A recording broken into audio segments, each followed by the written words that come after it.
هذا المطعم اللي اسمه لاكشمي ما شاء الله فترة مرة وجيزة كسب أذواق أهالي المدينة وحبوا المطعم. في السمبوسة الهندية من الابيتايزرز والاختراع اللذيذ هذا، وهم عليهم اختراعات رهيبة الصراحة، زي هذه المكرونة بالصوص الهندي وشيء مرة جديد ما عمركم جربتوه قبل كده. والكرات الهندية هذه بالصوص الهندي طبق جديد منزلينه، ارشح لكم هو تطلبوه وتجربوه.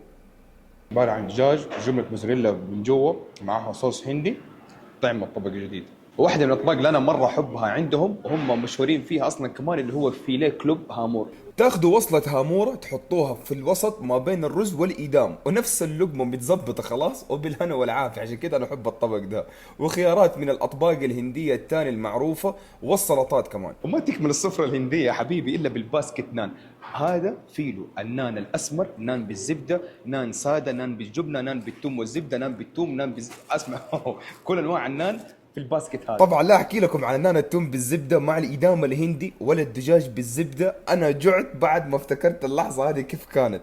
وقنبري التندوري بعصره ليمونه، وفي خيارات ممتازه من العصرات الطبيعيه والمبتكره منهم، وفي جلسات خارجيه مكيفه ومطله على ممشى الهجره، وداخليه كمان تناسب العوائل والافراد والاعداد الكبيره. ومو بس هندي، حتى الصيني كمان حتحصلوه عندهم على اكمل وجه.